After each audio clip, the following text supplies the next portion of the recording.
전후좌우에 계신 분들과 인사 한번 하겠습니다. 하나님은 살아계십니다. 하나님 우리와 함께 하십니다. 하나님 나에게 말씀하십니다. 아멘. 여러분, 우리 하나님 살아계시고 함께 하셔서 오늘도 우리에게 말씀하여 주실 줄 믿습니다. 우리 하나님 말씀하여 주실 때 인생의 가장 중요한 목적 사랑, 인생의 가장 중요한 목적 사랑이라는 제목으로 하나님 말씀을 나누려고 합니다. 오래전에 어떤 초등학교 시험지에 나온 그 문제에 기발한 답들이 있었습니다. 질문은 간단했는데 아이들의 대답은 참 순수하고 창의적이었습니다.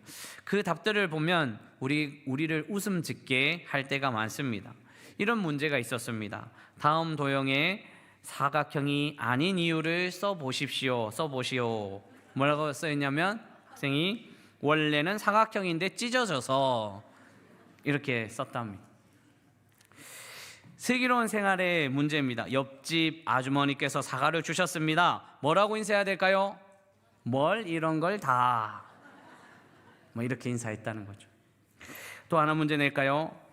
불행한 일이 거듭 겹침이라는 뜻의 사자성어는 설사가 또, 설상가상이 아니라 또 설사가 또. 마지막 하나입니다. 부모님은 우리를 왜 사랑하실까요? 그러게 말입니다.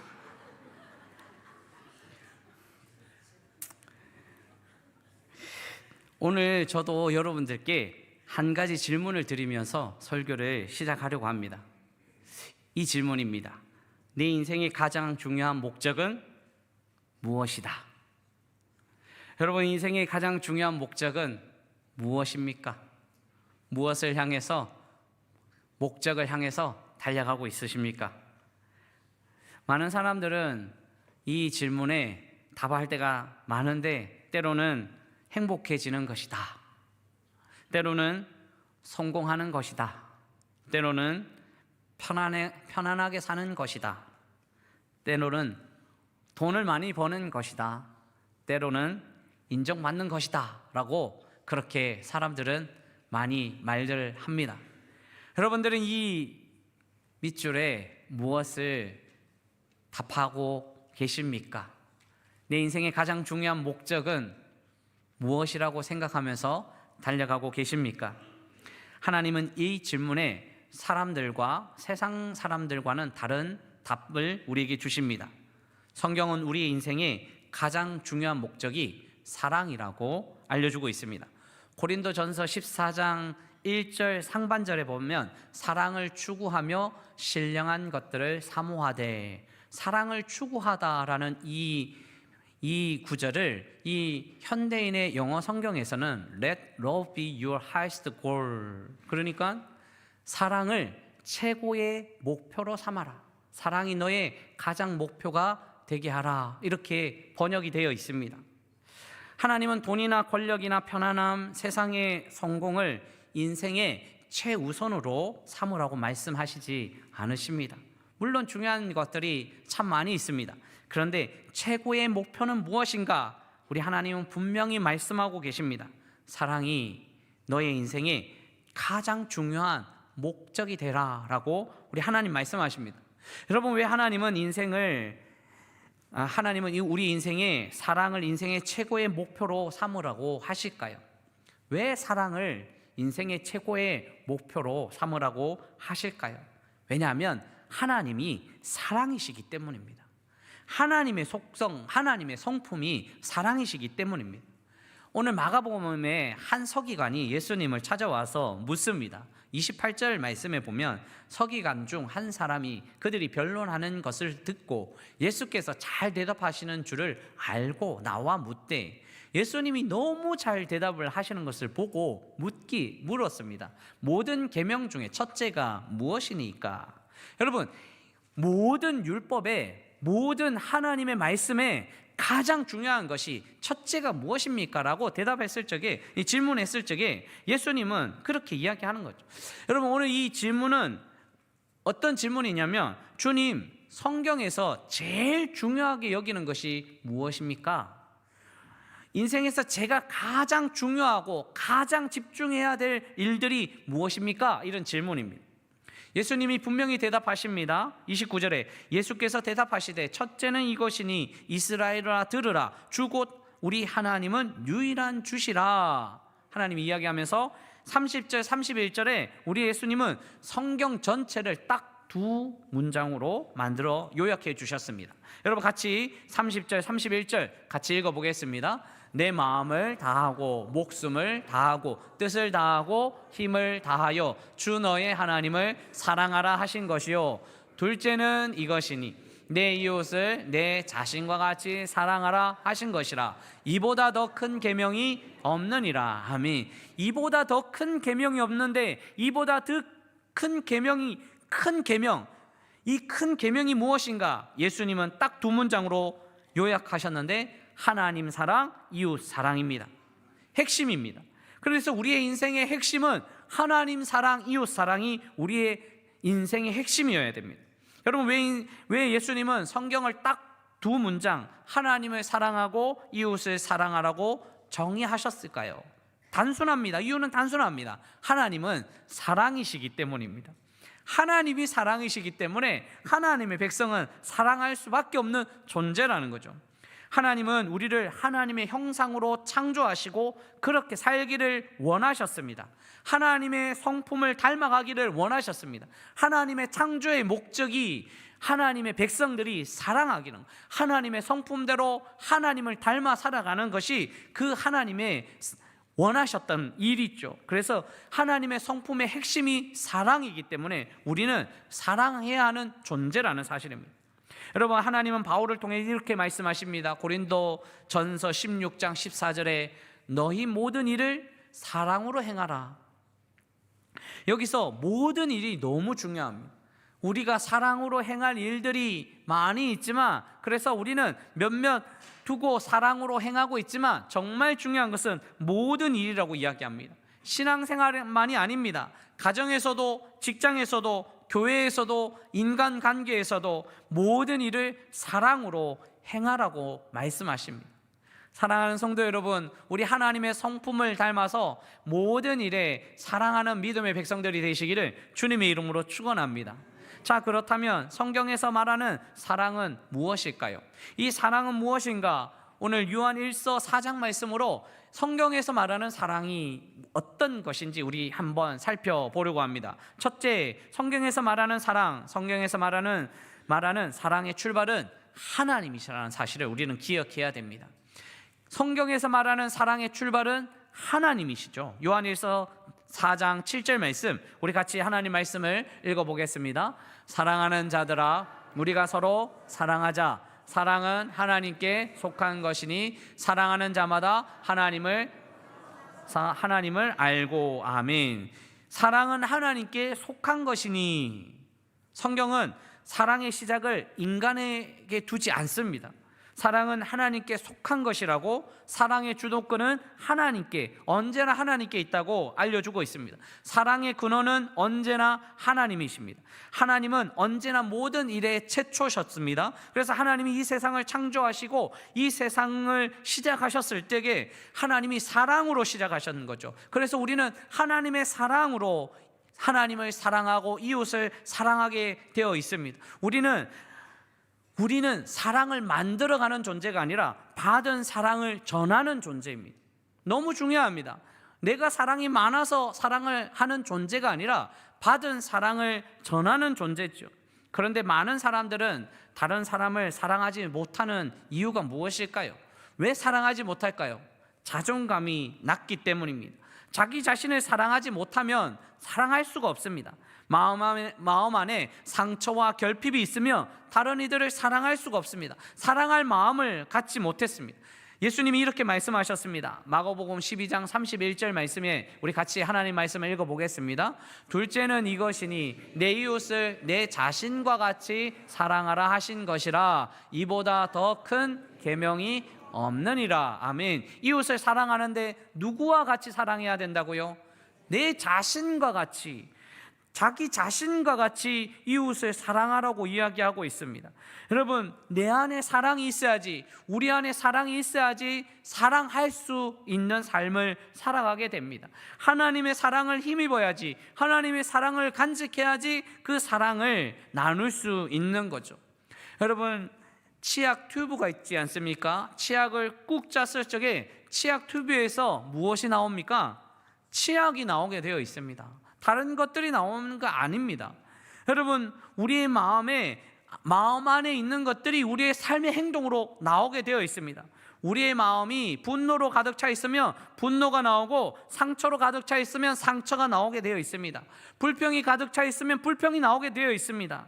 사랑으로 가득 차 있으면 사랑이 나오게 되어 있습니다. 그래서 하나님은 먼저 우리를 사랑으로 채워주셨습니다. 로마서 5장 8절에 하나님이 언제부터 우리를 사랑하셨는지, 언제부터 사랑으로 채워주셨는지 이렇게 알려주시는데요, 같이 하나님 말씀을 읽어보겠습니다. 우리가 아직 죄인 되었을 때 그리스도께서 우리를 위하여 죽으심으로 하나님께서 우리에 대한 자기의 사랑을 확정하셨느니라. 아멘. 언제부터요? 우리가 아직 죄인 되었을 때. 사랑할 수 없는 이들까지 사랑할 수 있는 이유가 바로 여기 있습니다. 하나님 먼저 우리를 사랑하셨는데, 우리가 잘해서, 우리가 열심히 해서, 우리가 사랑할 만한 어떤 행동을 해서 하나님이 우리를 사랑하신 것이 아니라, 하나님이 아직 우리가 죄인 되었을 적에 우리를 사랑하여 주셨다고 이야기합니다. 죄인 되었을 때 하나님 우리를 먼저 사랑하셨기 때문에 우리는 하나님의 사랑으로 또 다른 이들을 사랑하면서 한 걸음 한 걸음 나아갈 수 있어야 됩니다. 사랑하는 성도 여러분, 하나님께서 이미 우리에게 사랑으로 채워주신 줄 믿으시기를 주님의 이름으로 축원합니다. 사랑의 시작은요, 사람이 아닙니다. 사랑의 시작은 하나님이셨습니다. 하나님이 사랑하라고 말씀하시고, 하나님의 사랑받은 믿음의 백성들이 사랑하는 존재가 되시기를 주님의 이름으로 축원합니다. 두 번째, 성경에서 말하는 사랑은 감정이 아니라 행동이라고 우리에게 알려주고 있습니다.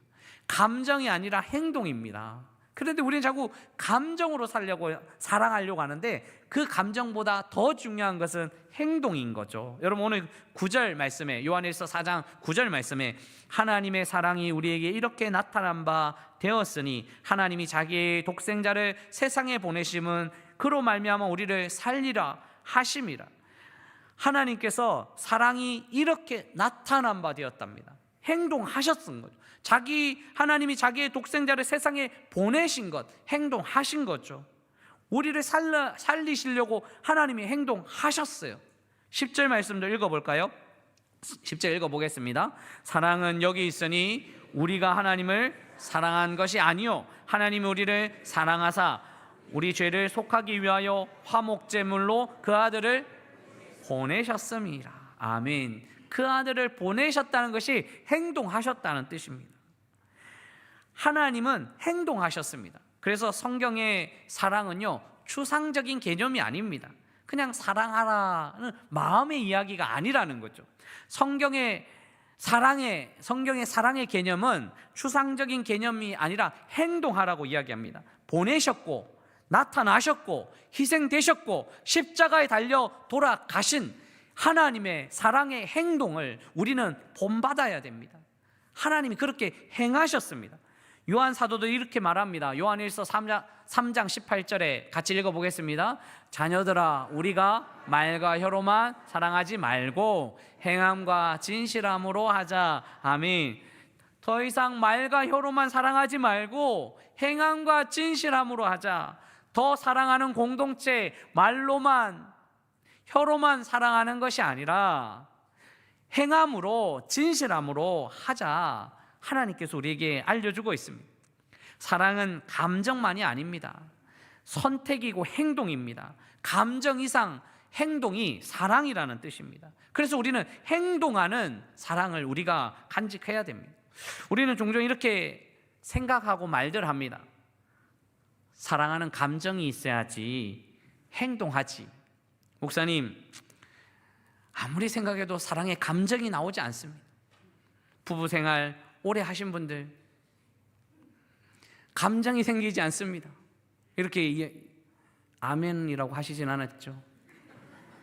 감정이 생기지 않습니다. 이렇게 이야기하시는 분들이 많이 있죠. 그런데 감정보다 더 중요한 것은 행동이라는 거죠. 부부 생활에 이 로맨스를 다시 일으키려면, 뜨거운 이 부부 생활, 이 로맨스를 불태우려면 중요한 것은, 낭만도 중요한데 감정도 중요한데 그것보다 더 중요한 것은 사랑하는 행동을 먼저 하는 것이라고 이야기합니다. 열정을 한번 내보는 거죠. 그렇게 한번 행동해 보는 거죠. 감정이 생기면 사랑하리라가 아니라 먼저 행동하면 감정이 뒤따라오게 되어 있습니다.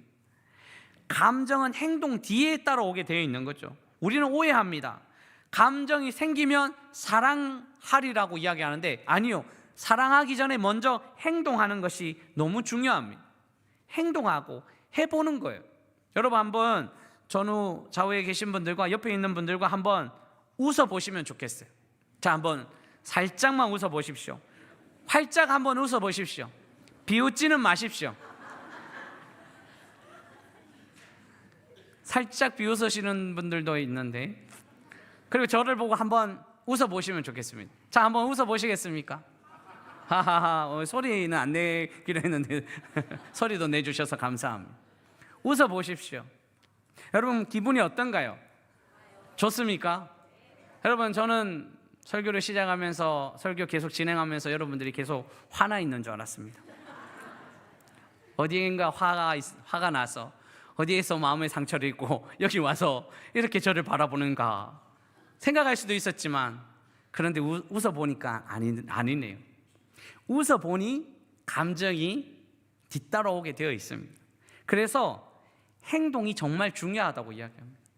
행동하면 웃을 일이 넘쳐나는 거죠. 행동하면 감정이 따라오고, 행동하면 사랑하는 거죠. 정말 중요한 것은 웃을 일이 없어도 한번 웃어보는 거죠. 그렇게 행동해 보는 거죠. 그러면 그 사랑이 넘쳐나게 되어 있는 거죠. 사랑은 감정보다 더 중요한 것은 행동이라고. 그래서 한번 웃어보니까 우리가 그 마음에 감정이 일어나는 거죠.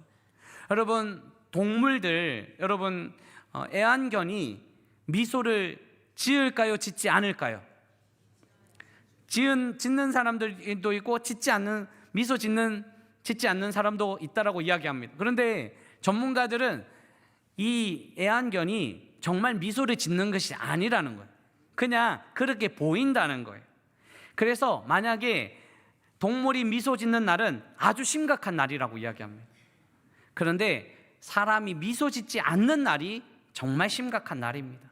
심각하게 우리의 삶을 망가뜨리고 있다는 거죠.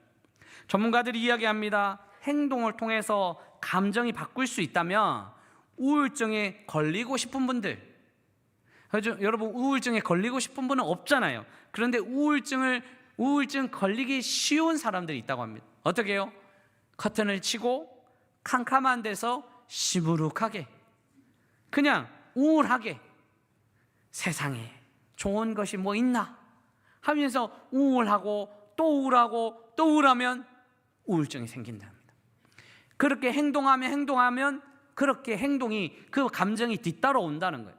그런데 우울증을 이겨나갈 수 있는 그 방법은 밖으로 나가보는 거죠. 햇빛을 쬐고 웃어보고 활기차게 걸어보는 거죠.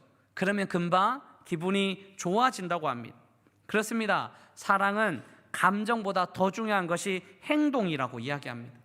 여러분, 예수님께서 처음 사랑을 잃어버린 에베소 교회에 처방전을 내려주셨습니다.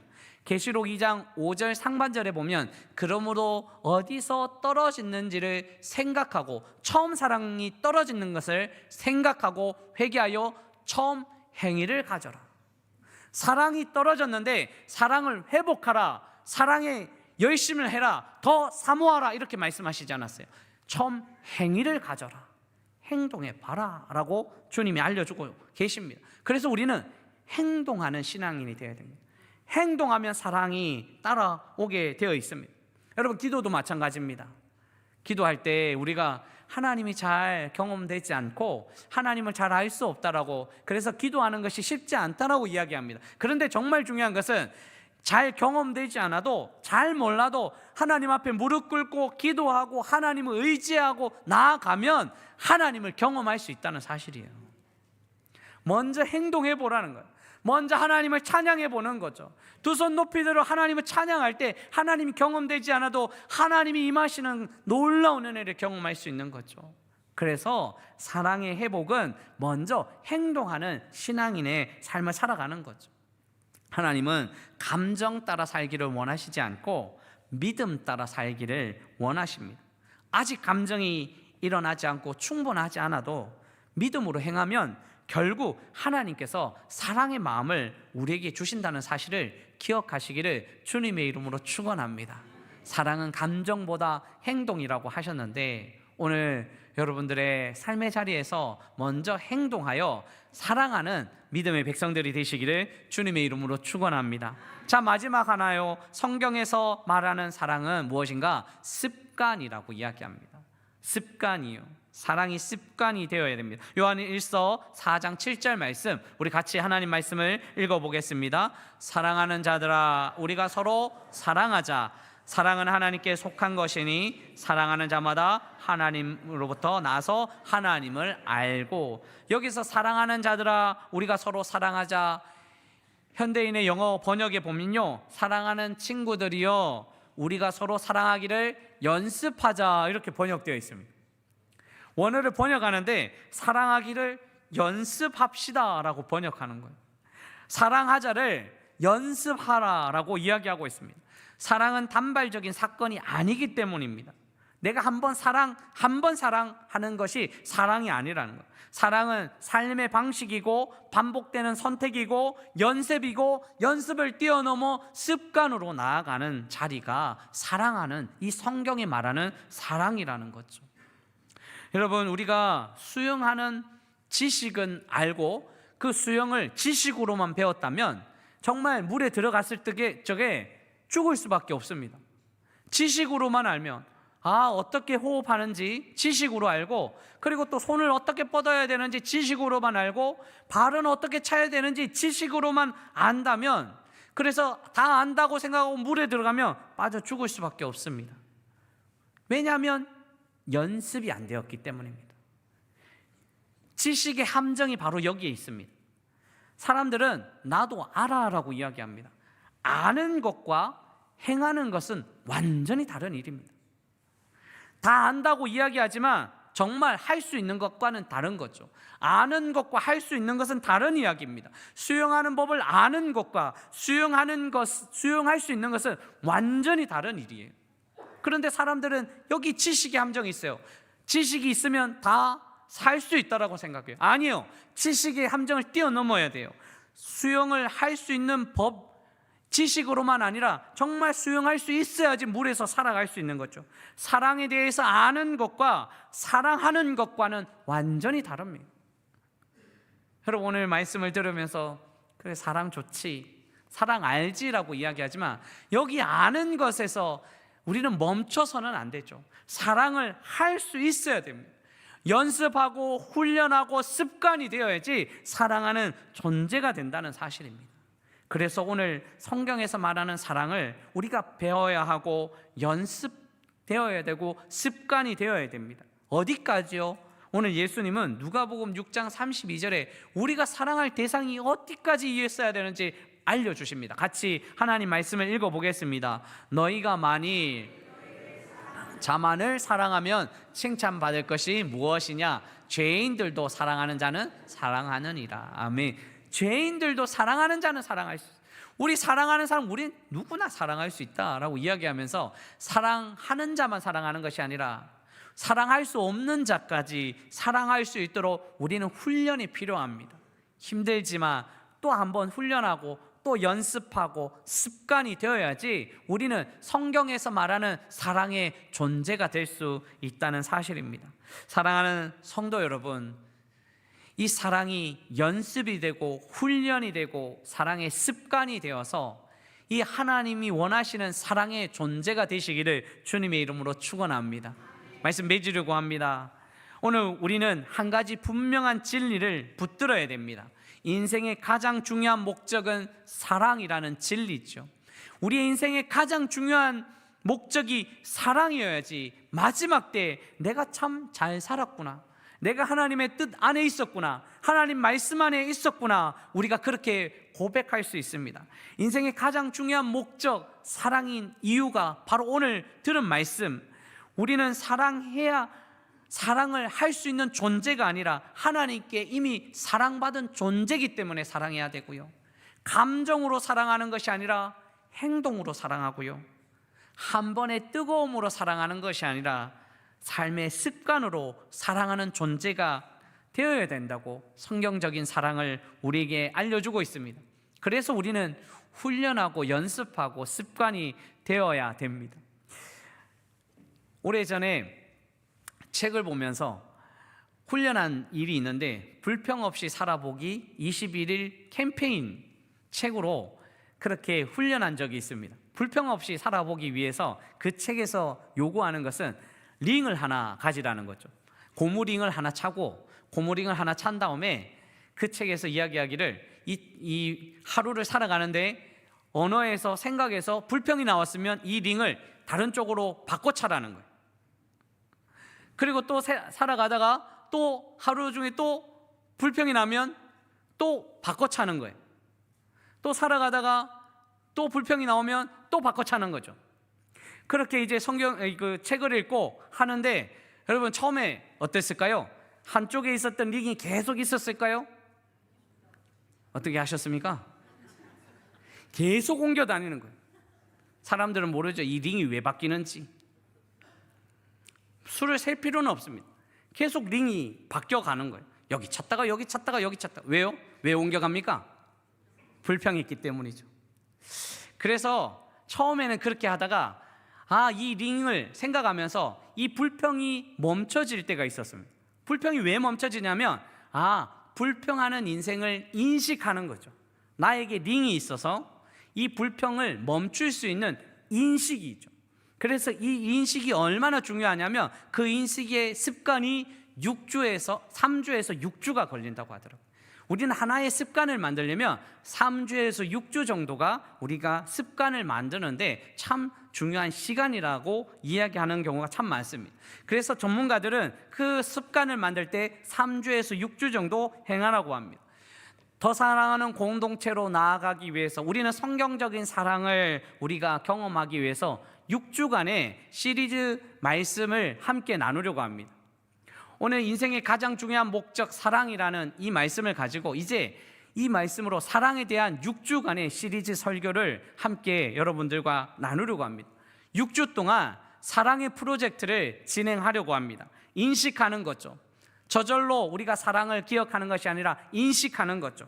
여러분, 사랑은 저절로 몸에 배이는 것이 아니라, 이 사랑은요, 열심히 훈련하고 애쓰고 노력해야 됩니다.